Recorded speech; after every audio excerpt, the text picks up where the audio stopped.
মুহূর্ত থেকে দেশে সামরিক আইন প্রত্যাহার করা হলো।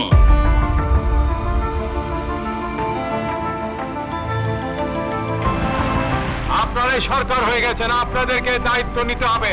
পারবেন? বলেন।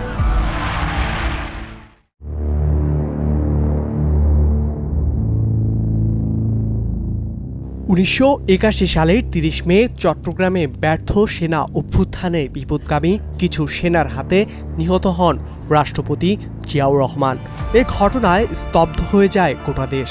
হঠাৎ উলটপালট হয়ে যায় জিয়া পরিবারের পৃথিবী। মাত্র 36 বছর বয়সে স্বামীহারা হন বেগম খালেদা জিয়া। ফার্স্ট লেডি হলেও বিলাসিতার জীবন ছিল না তার। সাধারণ পরিবারের মতোই স্ত্রী সন্তানদের ভরণ পোষণ করতেন জিয়াউর রহমান। আমাকে সে 2000 টাকা দিত, ওর মধ্যেই আমার সংসার চালাতে হতো। আমার ছেলেদেরও কোনো সময় কোনো রকম বেশি কাপড় চোপড় সে পছন্দ করতো না। যে দেশের লোকের অবস্থা যতদিন পরিবর্তন করে ততদিন আমিও নিজে অত বিলাসিতা পছন্দ করি না। আমরা সবসময় রেশনের চালই খাই। স্বামী রাষ্ট্রপতি জিয়াউর রহমান নিহত।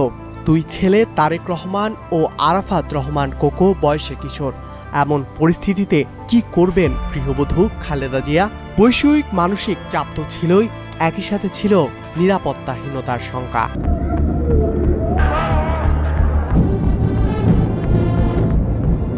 ঘরে যখন এমন সংকট, তখন পর্দার আড়ালে রাষ্ট্র ক্ষমতা নিয়ে চলছে আরেক খেলা।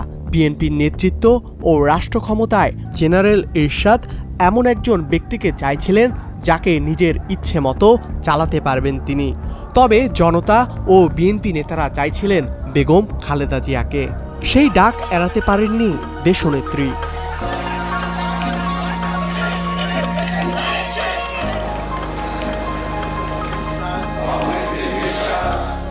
দল আর রাষ্ট্র ক্ষমতায় ব্যস্ত সময় কাটালেও উপেক্ষিত ছিল না দুই সন্তান।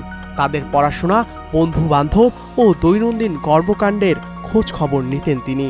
শান্ত, ধৈর্যশীল ও ভালো কাজে উৎসাহ দেয়া মমতাময়ী এক মাকে সবসময় পেয়েছেন তারেক রহমান ও আরাফাত রহমান কোকো।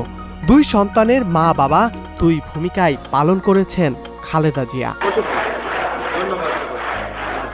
সময়ের সাথে সাথে রাজনীতিতে সক্রিয় হন তারেক রহমান, আর খেলাধুলার সাথে বেশি সম্পৃক্ত ছিলেন আরাফাত রহমান কোকো।